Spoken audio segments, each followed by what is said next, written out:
지난 시간 시편 53편을 나발의 사건에 비추어서 살폈는데, 오늘도 다윗이 유다 광야에 숨어 지낼 때에 있었던 한 사건이 54편의 표제에 나옵니다. 10인이 사울에게 이르러 말하기를 다윗이 우리 곳에 숨지 아니하였나이까 하던데, 사무엘상을 보면은 10 사람이 다윗의 은신처를 사울에게 고발하는 사건이 두 번 기록되어 있습니다. 한 번은 지난번 살핀 나발 사건 직후 사무엘상 26장에 나옵니다. 10 사람들이 다윗이 하길라 산 수풀에 숨어 지낸다고 하니까 사울이 잡으려고 왔다가 진을 치고 진중에 자는데, 다윗이 아비새와 함께 그 진중에 들어가서 자고 있는 사울을 보게 됩니다. 아비새가 제가 창으로 사울을 단박에 찔러 죽이겠습니다 하니까 다윗이 기름 부음 받은 자를 그럴 수 없다 말리고, 대신 사울의 머리 곁에 있던 그 창과 그의 물병을 가지고 돌아옵니다. 또 한 번은 나발 사건 앞에 사무엘상 23장에 나옵니다. 바로 이 사건을 64편의 표제에서 언급하는 것 같아요. 10 사람들이 다윗이 우리 곳에, 즉 우리와 함께 숨어 있다 하는데, 사무엘상 23장 19절에 이 표현이 똑같이 나옵니다. 다윗이 우리와 함께 우리 곳에 숨지 아니하였나이까. 반면에 사무엘상 26장에는 우리와 함께라는 표현이 없습니다. 없을 수밖에 없는 것이 10 사람들이 전에 다윗을 고에 바쳤으니까 같이 있을 수 없지요. 다윗이 사울을 피해 다니면서도 나발의 목자들에게 담이 되어준 것처럼 자기 백성들을 돌봤습니다마는, 그러나 자기를 고에 바치는 이들과는 함께 지낼 수는 없습니다. 10 사람들의 고발을 듣고 사울이 그들에게 너희는 가서 더 자세히 살펴서 다윗이 숨어있는 모든 곳을 탐지하고 실상을 내게 회부하라 지시합니다. 그들이 사울의 지시를 얼마나 충실히 행했던 걸까요? 사울이 다윗이 숨어있는 지점들을 파악을 하고는 군대로 에워싸니까 다윗이 과연 도안이 든 쥐 신세가 되고 맙니다. 사울이 죄어오는 그 포위망에 꼼짝없이 잡혀 죽게 되었습니다.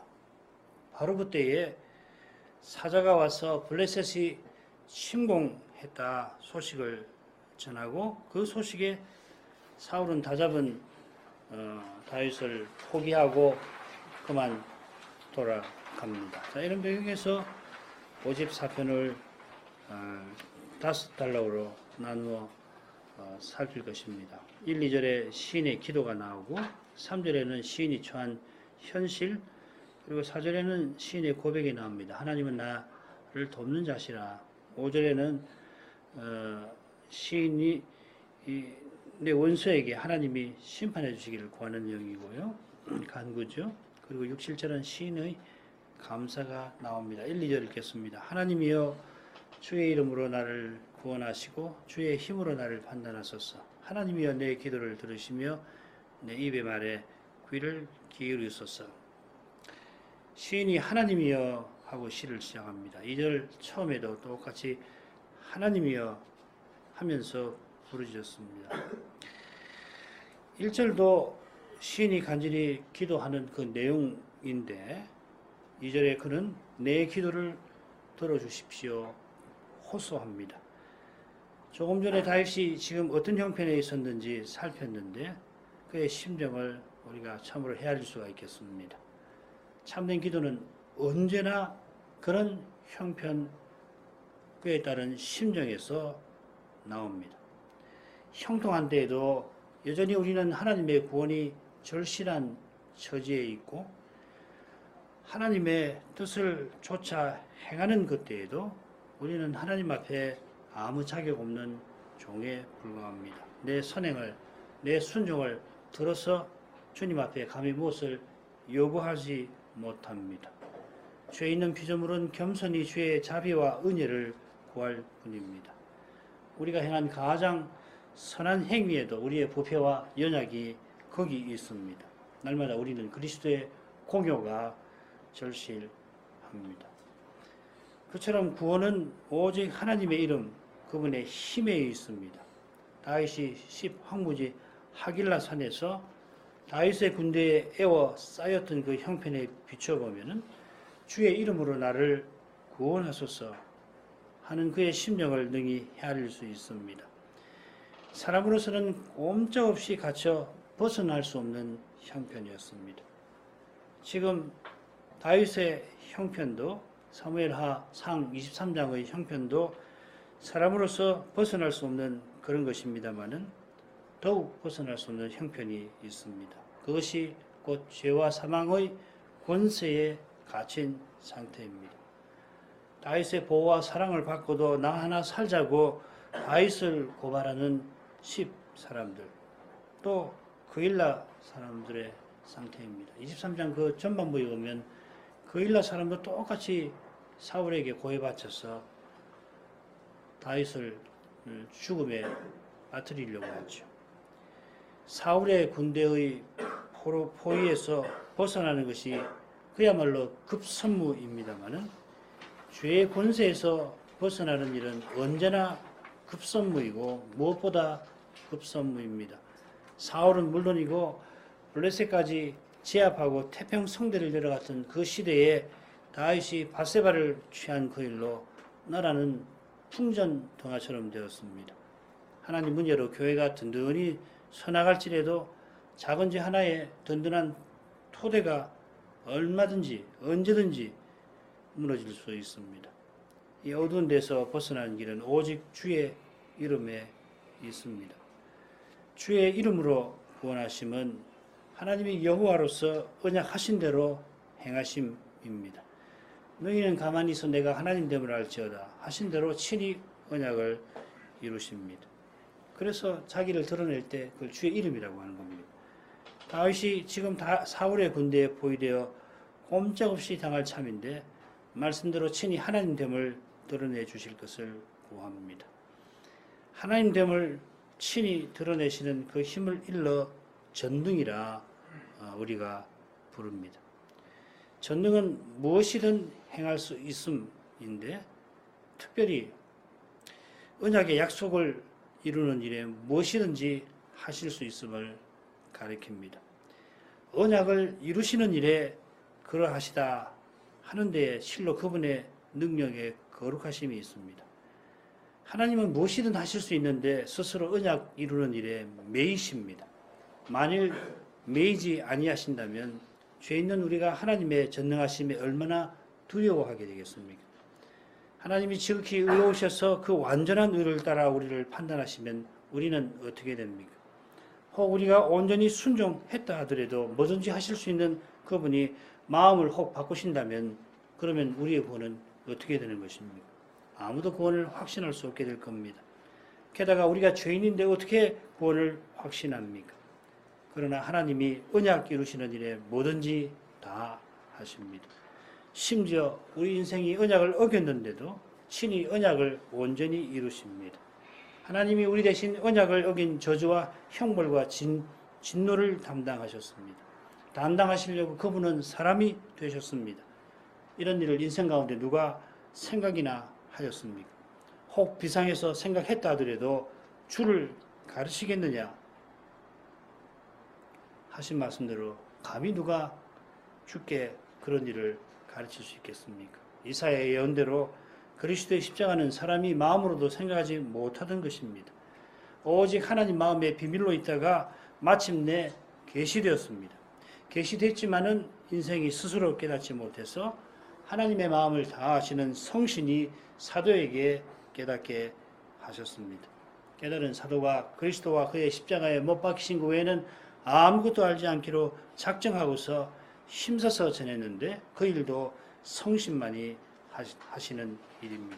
바로 거기에 하나님의 전능이 능력이 있습니다. 시인은 주의 힘으로 나를 판단하소서 하였습니다. 여기 판단이란 말은 신원, 즉 하나님이 시인의 억울한 처지를 살펴 바로 잡아 주시는 것입니다. 시인의 억울한 처지가 다음 단락에 나오니까 이어 살피는 것이 좋을 겁니다. 3절 외인이 일어나 나를 치며 강포한 자가 내 생명을 수색하며 하나님을 자기 앞에 두지 아니하였음이니이다. 강포한 자가 내 생명을 수색한다 하는 표현에서 하길라 산에 지금 포위된 다윗과 그 군대의 형편이 생생하게 드러납니다. 다윗이 얼마나 억울한지 우리가 모를 수 없습니다. 나발의 목자들에게 담 되어준 일을 볼지라도 다윗과 그 군대가 언약 안에서 10사람들을 돌봐주었는데도 그들이 사울을 고해 바쳤습니다. 10사람들만 아닙니다. 그 직전에 그일라 사람들도 그러했습니다. 블레셋 사람이 그일라를 공격해서 그들이 타작한 곡식을 빼앗아 갔을 그때에 다윗이 군대를 데리고 와서 이 블레셋을 치고 그일라를 구원해 주었습니다마는 이 그일라 사람들이 다윗을 사울에게 고해 바쳐서 그일라 성 안에 있는 다윗을 사울이 에워싸고 죽이게 하려 한 적이 있었습니다.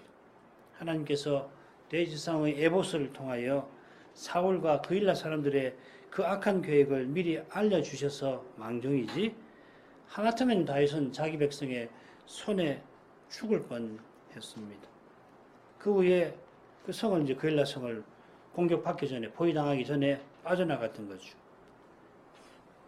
담을 넘는다 하는 말이 시편 18편에 있는데 이런 것이 배경이 될지도 몰라요. 그 후에 10광야로 피신했는데 이번에는 실제로 다윗의 군대에 포위되어서 동안의 주의 신세가 되었습니다. 다윗이 한 일이 뭡니까? 기름받은 소명을 깨닫고 나가면서 이스라엘의 용사가 되어서 주를 의뢰하고 적군에 달리며 담을 뛰어넘었던 것이고 사울의 독한 시기에 유다 광야를 방황하면서 그러면서도 연약한 백성을 힘껏 도운 그것입니다. 딴 거 한 거 없어요. 자기 사리사욕 챙긴 것도 아니고 제 목숨 하나 건사하려고 도피한 것도 아닙니다. 기름 부음 받은 자답게 하나님의 언약을 이루는 일에 자기 생명 돌아보지 아니한 그것뿐입니다. 그런데 자기 생명보다 사랑하는 언약 백성이 배반하여서 사울의 손에 죽게 생겼습니다. 이렇게 억울한 일이 또 있을지 모르겠습니다. 그런 처지에서 다윗은 주의 힘으로 나를 신원하소서 하였습니다. 하나님이 그 전능하신 능력을 드러내셔서 이 뒤집힌 현실을 바로 잡아주시기를 구합니다. 그런 절절한 심정에서 내 입의 말에 귀 기울이소서 하고 간구했던 줄을 압니다. 그런데 시인은 자기 원수를 외인이라 부릅니다. 외인은 일반적으로는 이방인을 가리키는데 시인이 누구를 어떤 뜻으로 이방인으로 부르는가 알 필요가 생깁니다.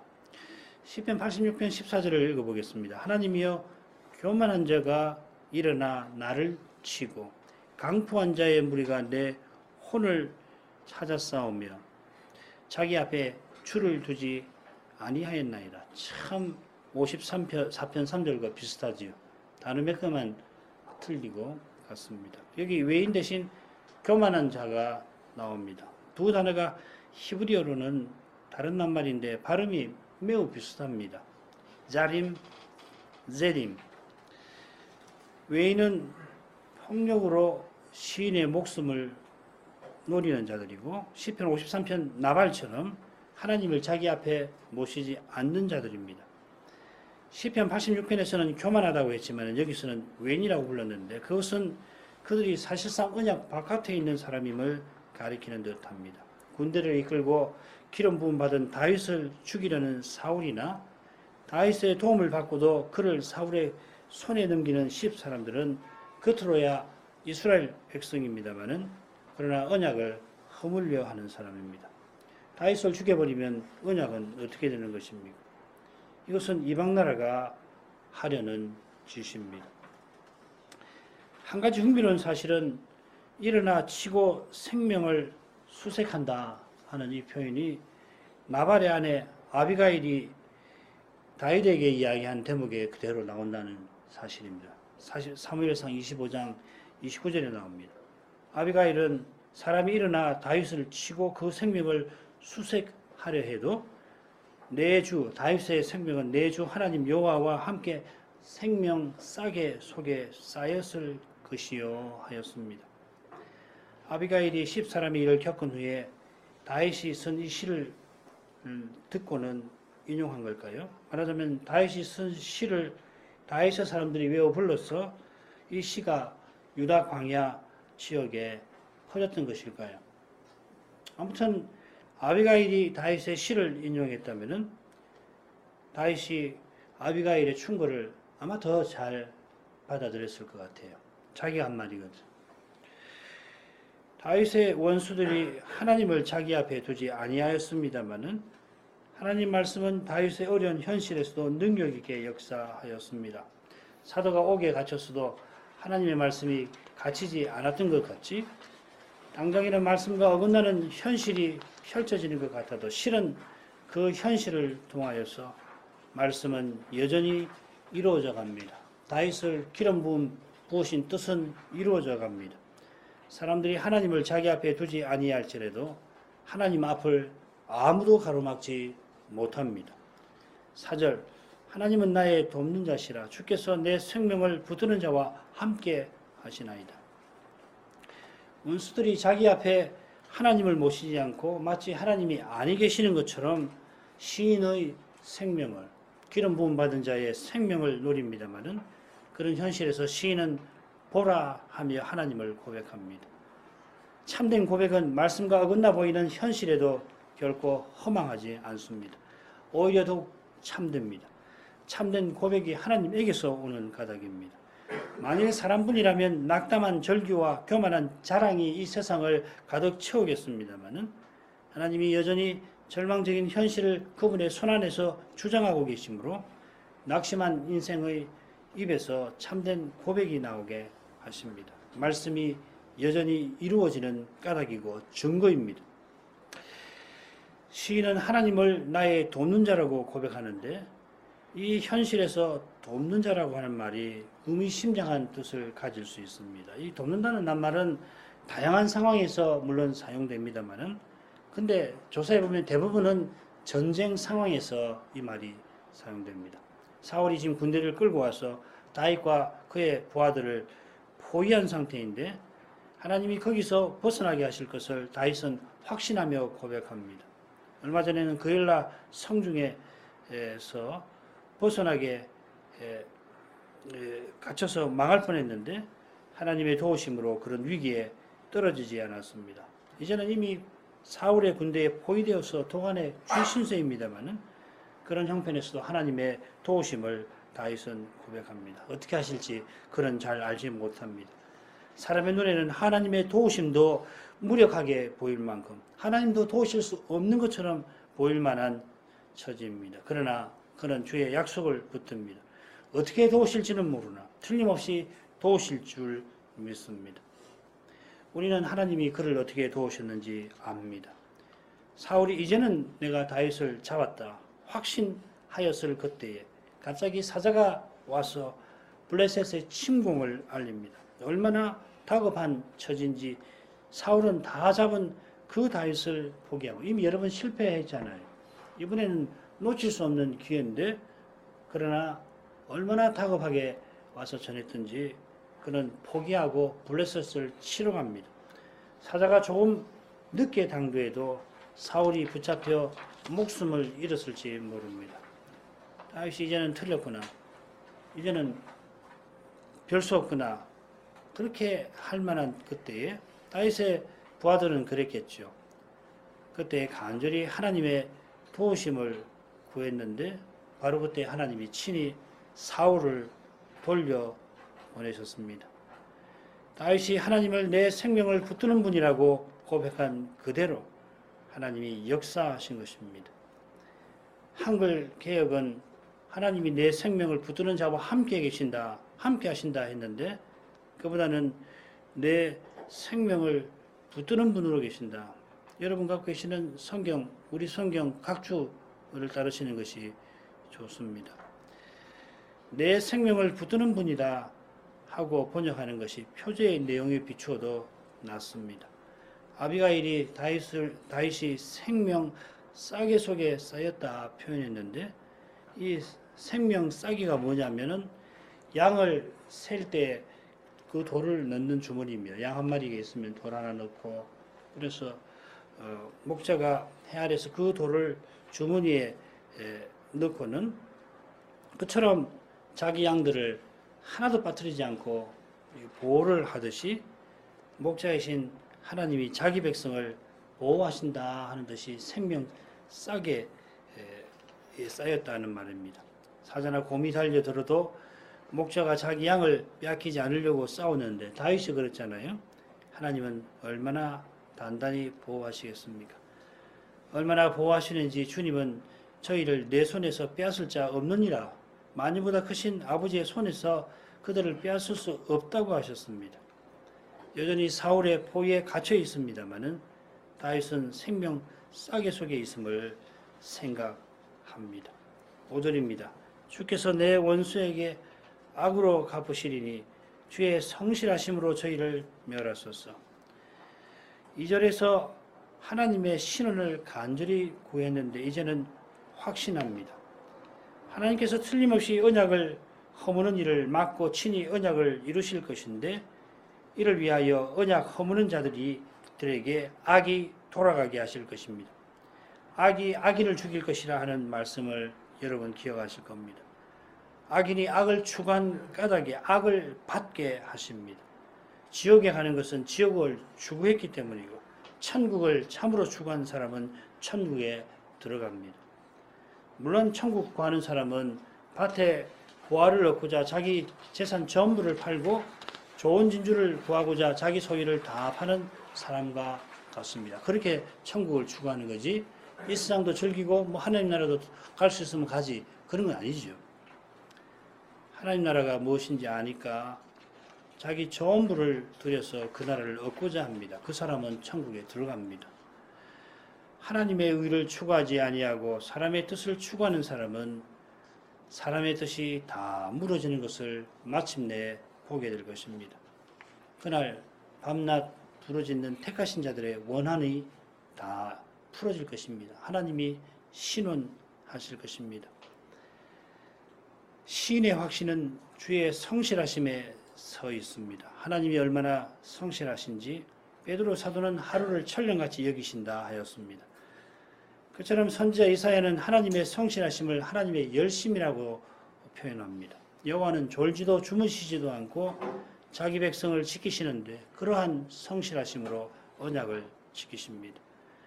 하나님이 언약을 지켜 자기 백성을 붙드시니까 그 백성의 믿음이 땅에 떨어지지 않습니다. 그분의 사랑을 깨닫는 만큼 우리의 믿음은 견고합니다. 아무도 우리를 하나님 사랑에서 끊어내지 못한다고 하는 확신이 그것입니다. 하나님 사랑을 깨닫는 것이 이게 관건이에요. 교리 많이 하는 거 중요합니다. 교리의 심장은 하나님의 사랑이에요. 그 사랑을 깨달으면은 확신에 이르는 겁니다. 이 사랑에서 아무도 나를 끊어내지 못할 것이다. 그래서 그 사랑이 있으니까 도살할 양 같은 대접 취급을 받는 자리에 나아갑니다. 택합니다. 세상에 들어온 것과 만물의 찍히 취급을 기꺼이 받습니다. 얼마든지 뭐 일부러 받을 건 아니지만은 받게 하시면 받는 거예요. 그런데도 하나님의 사랑은 더 크시잖아요. 내가 이 세상에 제일 더러운 사람, 시궁창에 찌꺼기 같은 취급을 당할지라도 그런 나를 하나님이 사랑하신다는 거 아니까 견딜 수 있는 거라고요. 그 하나님이 허락하시면은 가는 겁니다. 그러나 인생이 스스로는 확신해서 추락할 뿐입니다. 다윗이 다시 10사람들의 배신에 사울의 공격을 받게 되고 그때도 역시 믿음으로 어려운 현실을 견뎠습니다. 이 사무엘상 26장입니다. 놀랍게도 이 사건 직후에 다윗이 낙담해서 블레셋 왕 아기스에게 자기를 의탁합니다. 27장. 26장에 이런 놀라운 일이 기록되어 있는데 27장으로 가면 다윗이 그냥 아기스에게 갑니다. 이제는 더 이상 못 견디겠다. 주는 나를 돕는 자이시라고 확신하던 다윗이 똑같은 배신을 다시금 잘 이겨냈는데도 낙담합니다. 이게 사람입니다.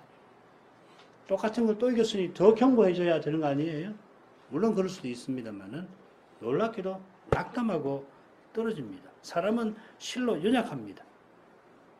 이것을 철저히 깨닫는 사람이 확신에 나아갑니다. 확신에 이르더라도 얼마든지 주저앉습니다. 시인은 이어 하나님이 거룩한 사랑으로 언약을 끝까지 지키시는 사실 위해서 자기 원수를 멸해 주실 것을 구합니다. 시인의 원수는 시인 곧 기름 부음 받은 자를 죽이려 하는 겁니다. 53편에서 그들은 시인의 백성을 떡 먹듯이 먹습니다. 하나님이 그리스도를 통하여 교회를 세우려고 그리스도를 죽이려 하며 교회를 진멸하려는 자를 멸해버리십니다. 구원하시기 위하여 심판하십니다. 하나님의 심판을 부정하는 것은 하나님의 구원을 막으려고 하는 악한 것입니다. 너희 원수를 사랑하라 하신 것은 원수된 우리를 위하여 그리스도께서 십자가 지신 그 사랑에 근거합니다. 이처럼 사랑하신 그리스도를 떠나면 형제도 미워하는 지옥운입니다. 6, 7절 내가 낙한 자로 주께 제사하리이다. 여호와여 주의 이름에 감사하오리니 주의 이름이 선하심이니이다. 대저 주께서 내 모든 환난에서 나를 건지시고 내 원수가 보응받는 것을 나로 목독케 하셨나이다. 시인의 절절한 기도가 고백과 확신을 거쳐 그의 감사로 이어져 끝납니다. 시인은 하나님이 자기 원수에게 악이 돌아가게 하실 것을 확신하고는 하나님께 제사 드릴 일을 구합니다. 이 낙헌제, 자원제라고도 번역됐는데 이건 번제 아니면 화목제에 속할 겁니다. 하나님이 언약을 맺고 특별한 소유 삼으신 것을 깨닫고 거기 자기를 즐거이 드리는 제사입니다. 그래서 낙헌입니다. 즐겁게 드리는 제사. 자원에서 드린다고 해서 자원제라고도 하고요. 다윗은 하나님께서 원수의 공격과 위협에서 벗어나게 하실 때에 자기를 즐거이 주께 드려 기름 부음 받은 뜻을 이루려 합니다. 과연 그가 사울의 위협에서 완전히 벗어났을 때에 먼저 다윗지파의 왕이 되었고 이어 온 이스라엘의 왕이 되었는데 왕이 되어서는 기름 부음 받은 목적을 이루려고 힘씁니다. 온 이스라엘의 왕이 되자 그가 먼저 한 것은 여부수 사람이 차지하던 예루살렘을 빼앗는 것입니다. 아울러서 밖으로는 블레셋을 물리치고는 그 다음 언약궤를 예루살렘으로 옮깁니다. 언약궤를 옮긴 후에는 여호와께서 사방의 모든 대적을 물리쳐서 평안 주셨다 하는 것을 알고는 자기가 성전을 세울 뜻을 선제를 통하여 아뢰입니다. 하나님이 나단을 통하여 성전 세울 사람은 네가 아니라 너희 아들 솔로몬이라 알리시고 대신에 다윗과는 언약을 맺어주십니다.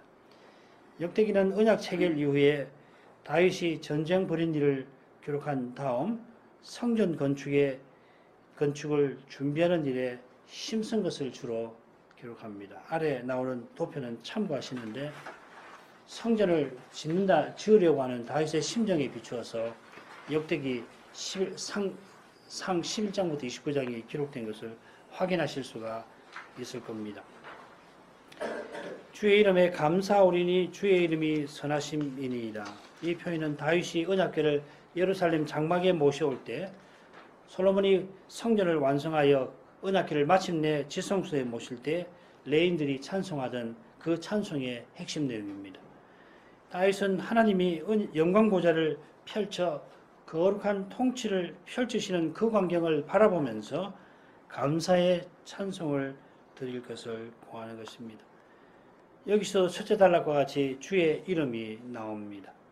주의 이름은 하나님이 그 언약을 이루시는 사실과 붙어 있습니다. 여호와이심을 실증하시는 것입니다. 하나님이 그 언약을 온전히 이루시는 그때에 그분의 이름이 환히 드러나는데 바로 그 이름이 예수 그리스도입니다. 십자가에 달리시고 부활하신 예수 그리스도, 말씀 하나님이 육신이 되신 그분, 여호와의 종이 되신 그 여호와이십니다. 예수 그리스도에게서 하나님의 선하심이 더없이 드러납니다. 실전에서 시인이 모든 환난에서 나를 건지신 것과 내 원수가 보응받는 것을 나로 목독해 하신 사실을 언급합니다. 다윗이 하길라 산에서 포위된 가운데의 시를 썼다면 그 전에 그일라 성에서 벗어난 일이나 미친 채하고 아기스 앞에서 벗어난 일, 혹은 그 이전에 사울이 던진 창에서 벗어난 일을 염두에 두었을지 모릅니다. 아마도 우리가 잘 알지 못하는 일들도 있을 겁니다. 원수가 보응받는 것을 다윗이 목도한 것은 가령 골리앗을 물리친 일이나 블레셋과 싸워 이긴 일들을 들 수 있을 겁니다. 흥미로운 것은 앞서 시인의 원수가 자기 앞에 하나님을 두지 않는 것을, 하나님을 무시하는 것을 언급하는데 여기서는 시인이 자기 눈으로 그 원수의 멸망을 목도한 사실입니다. 하나님을 무시하는 원수들이 시인을 얼마나 무시했겠습니까? 그러나 하나님이 그들이 행한 모든 것을 형용한 눈으로 보셨습니다. 그저 물끄러미 보고만 계신 게 아니라 보신 대로 심판하십니다. 말씀과 언약의 현실이 우리 눈앞에 펼쳐질지라도 하나님의 눈은 그 현실을 낱낱이 살피십니다. 단 하나도 그분의 시선을 벗어나지 못합니다. 그러나 우리의 마음도 그 점에 다르지 않습니다. 다만 겸손히 그리스도를 의지하는 이는 하나님이 그리스도를 통하여 그를 긍휼히 보실 겁니다. 그리스도를 떠난 모든 것은 그분의 두려운 눈빛에 놓일 겁니다. 그런 까닭에 오직 하나님의 신실하심을 의지하여 다윗은 하나님이 전에 자기를 환난에서 건지신 그 사실 위에서 장차 주의 영광을 환히 드러내실 일을 확신하였던 것입니다. 기도하겠습니다.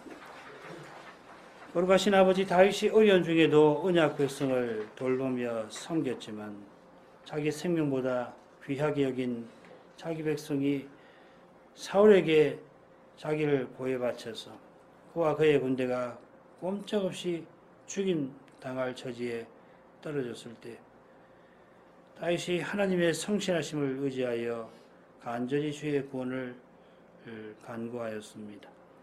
이런 기도가 연약한 사람에게서 나올 수 없습니다. 참된 고백과 확신은 오직 하나님 은혜에 있습니다. 이렇게 훌륭한 다윗이 다시금 10 사람들의 고발로 어려움을 겪고 그때도 믿음으로 이겼지만은 그 후에는 그만 낙심하고 아기스에게 의탁하였습니다. 이러한 데서 인생이 얼마나 연약한지를 생생하게 깨닫게 됩니다. 그처럼 이 연약한 인생을 통하여 주님의 거룩한 능력이 드러난다는 진리도 더욱 많이 드러납니다. 우리가 얼마나 연약한지를 철저히 깨닫고 참으로 주님을 겸손히 의지할 수 있게 해주옵소서. 주님의 말씀의 거룩한 빛이 저희에게 절실합니다. 예수님 이름으로 기도합니다. 아멘.